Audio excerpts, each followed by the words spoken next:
अरहन्ताणं नमो अरहन्ताणं नमो अरहन्ताणं। हमारे असंतुलन के मुख्य मुख्य कारण बनते हैं तनाव, आवेग और अपने प्रति एक निराशा की भावना। जब निराशा की भावना होती है, हर बात में संतुलन बिगड़ जाता है। चौथा कारण है बाह्य परिस्थितियों का प्रभाव। हम बहुत जल्दी प्रभावित होते हैं। एक मनस्थिति और दूसरी है परिस्थिति। परिस्थिति के अनुकूल हमारी मनस्थिति बन जाती है। यद्यपि हमारी चेतना की स्थिति है, मनस्थिति स्वतंत्र होनी चाहिए, किंतु परिस्थिति जैसी होती है आदमी वैसा बन जाता है। बहुत कम लोग अपने आप की मनस्थिति को परिस्थिति से मुक्त रख पाते हैं, और जो परिस्थिति से मुक्त रख पाते हैं वे ही लोग एक अच्छा निर्णय ले सकते हैं और अच्छा काम कर सकते हैं। इस प्रसंग में मैं एक पुराने घटना का उल्लेख करना जरूरी समझता हूं। घटना है 2500 वर्ष पहले की। महाराजा प्रसेनजित जो मगध का सम्राट था, उसने सोचा कि मुझे अपना उत्तराधिकारी नियुक्त करना है। तो पुरानी परंपरा थी कि बड़ा लड़का होता वह राजा का उत्तराधिकारी बन जाता, किंतु प्रसेनजित ने सोचा कि मैं ऐसा नहीं करूंगा। कभी कभी ऐसा होता है इतिहास में कि कोई आदमी स्वतंत्रता से काम करना चाहता। बहुत सारे लोग तो लकीर के फकीर होते हैं, परंपरा के अनुसार चलते हैं, किंतु कुछ लोग परंपरा से हटकर भी अपना काम करते हैं, और परंपरा से हटने वाले लोगों ने ही नया नया विकास किया है। केवल रूढ़ी पर चलना, परंपरा पर चलना, वह कोई नई बात नहीं हो सकती और उसमें कोई नया विकास नहीं हो सकता। तो महाराजा प्रसेनजित ने सोचा कि मैं इस परंपरा को नहीं मानता और मैं इस परंपरा को तोड़कर मेरे 100 पुत्र हैं, उनमें से जो योग्यतम होगा उसे अपना उत्तराधिकारी बनाऊं, भले फिर वह सबसे छोटा हो। उन्होंने उपाय सोचा कि कसौटी करूं, परीक्षा करूं, योग्यता की परखूं। अपने सारे अधिकारियों को सारी व्यवस्था, अपनी योजना बता दी, समझा दिया, और 100 राजकुमारों को भोजन के लिए एक पंगत में बिठा दिया। सब 100 थाल परोस दिए गए। अब भोजन की तैयारी होने वाली है। महाराज ऊपर बैठा है झरोखे में, सब देख रहा है। जैसे ही भोजन की तैयारी हुई और आदेश था कि जैसे सूचना मिले सबको भोजन शुरू करना है, इधर भोजन की सूचना मिलती है, उधर दरवाजे खुलते हैं और चारों तरफ से शिकारी कुत्ते झपट पर, बड़े खूंखार कुत्ते। भगदड़ मच गई, प्रभावित हो गए, मनस्थिति का संतुलन समाप्त हो गया, बहुत प्रभावित हुए, चारों तरफ छोड़ छोड़कर भागने लगे। सारे राजकुमार भाग गए, केवल एक बच्चा जो सबसे छोटा था, जिसका नाम था श्रेणिक, वह बैठा रहा, भागा नहीं। भोजन कर लिया, पूरा भोजन किया, भोजन के बाद उठा और चला गया। दूसरा दिन हुआ, राजसभा जुड़ी, 100 राजकुमार सामने बैठे हैं, पूरी मंत्री परिषद, सारे अधिकारी, सांसद और नगर के मुख्य प्रतिष्ठित सारे लोग बैठे हैं। राजा ने कहा कि मैं आज अपने उत्तराधिकारी की घोषणा करना चाहता हूं। लोगों को आश्चर्य हुआ, घोषणा की कौन सी बात है, बड़ा राजकुमार होगा। तो राजा ने ओथ साफ किया कि मैं इस परंपरा को तोड़ना चाहता हूं और मैं उसे अपना उत्तराधिकारी बनाऊंगा जो सबसे योग्य होगा, और मैंने योग्यता की कसौटी कर ली है और वह कसौटी अब आपके सामने प्रस्तुत करना चाहता हूं। सारे राजकुमार भी चौकन्ने हो गए। हर व्यक्ति सोचने लगा कि किसका नाम आएगा। शायद यही सोचने लगे मेरा नाम आएगा। हर व्यक्ति के मन में एक भावना होती है, आकांक्षा होती है। सब अपने अपने मुंह की ओर देखने लगे।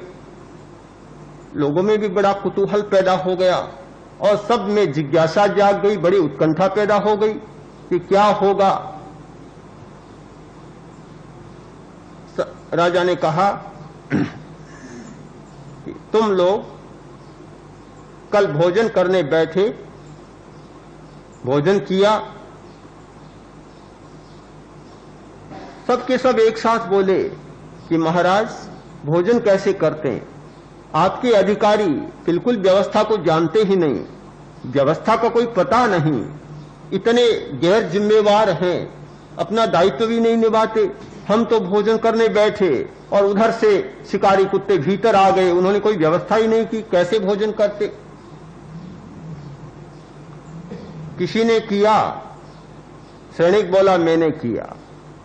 बड़े मूर्ख हो तुम, ये तो सारे समझदार हैं, तो शिकारी कुत्ते आए छोड़ छोड़कर भाग गए, तुम बड़े मूर्ख निकले कि वहां बैठे रहे, कुत्ते काट खाते तो क्या होता? बोला मैं मूर्ख नहीं। क्यों नहीं हो भाई, उत्तर दो इस बात का। सैनिक बोला कि जो अकेला खाना चाहता है कुत्ते उसे काटते, जो दूसरों को खिलाना जानता है उसे कुत्ते कभी नहीं काटते। मेरे सामने 100 थाल पड़े थे, कुत्ते आते गए, थाल सरकाता गया, वे भी खाते रहे, मैं भी खाता रहा। अकेला खाता है उसे कुत्ते काटते हैं, दूसरों को खिलाना जानता है उसे कुत्ते कभी नहीं काटते। प्रभावित नहीं हुआ परिस्थिति से, अप्रभावित रहा, समझदारी से काम लिया। जो व्यक्ति परिस्थिति से प्रभावित नहीं होता, जो नहीं डरता, जो भय नहीं खाता, अपने संतुलन को नहीं खोता और ठीक निर्णय लेता है अपनी मानसिक संतुलन दशा के कारण, वह कभी पराजित नहीं होता, परास्त नहीं होता। उत्तराधिकारी घोषित हो गया। सबसे छोटा लड़का श्रेणी के मगध साम्राज्य का सम्राट बन गया। मनस्थिति हमारी परिस्थिति के अनुकूल बन जाती है। विकास का सूत्र है मनस्थिति परिस्थिति के अनुकूल न बने, किंतु परिस्थिति को अपने अनुकूल बनाने का प्रयत्न करे। एक हमारी गति है अनुस्रोत में और हमारी दूसरी गति होती है प्रतिस्रोत में। ये दो शब्द बहुत महत्वपूर्ण है, अनुस्रोत और प्रतिस्रोत। स्रोत के पीछे चलना और स्रोत के प्रतिरोध में चलना। अनुस्रोतगामी वह होता है जो स्रोत के साथ साथ चलता है। प्रतिस्रोतगामी वह होता है जो स्रोत के प्रतिकूल चलता है। स्रोत में बह जाना, स्रोत के साथ चलना कोई बड़ी बात नहीं है, वह तो जीवन की एक सामान्य घटना है। विशेष घटना वह होती है जो स्रोत के प्रतिकूल चलना। ये ध्यान का अभ्यास, मानसिक संतुलन का अभ्यास प्रतिस्रोतगामी अभ्यास है। मैं मानता हूं ये प्रतिस्रोत में चलना है। जी चाहता है कि मन खूब भटके, चंचल बना रहे। अब उस मन को स्थिर बनाना, अस्थिर को स्थिर करना, यह प्रतिस्रोत में चलना है। आदमी चाहता है कि श्वास का पता ही न चले। श्वास के प्रति भला ध्यान देने की क्या जरूरत है? यह तो बेचारा ऐसा है कि बिना ध्यान दिए आता है, और हमारी ये मनोवृत्ति है कि जो बिना ध्यान दिए आए उसकी उपेक्षा करना हमारा पहला धर्म है।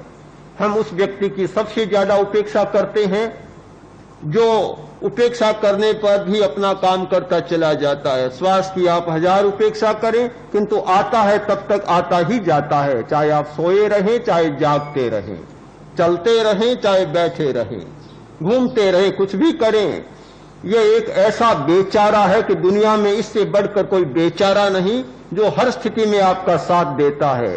पर इतना खतरनाक भी है कि जिस दिन साथ देना छोड़ता है तो सब कुछ बस समाप्त है। फिर भी हम श्वास की बड़ी उपेक्षा करते हैं। क्या कभी ध्यान दिया कि यह भी ध्यान देने जैसी बात है? कभी हम ध्यान नहीं देते, जबकि हमारे सारे जीवन का एक महत्वपूर्ण मानदंड बना हुआ है, एक सूत्रधार बना हुआ है, जिसके आधार पर हमारे जीवन की सारी गतिविधियां बदलती है, जिसके आधार पर हमारे जीवन की सफलता और असफलता को जाना जा सकता है। मानसिक संतुलन तब तक नहीं हो सकता जब तक श्वास का संतुलन नहीं होता।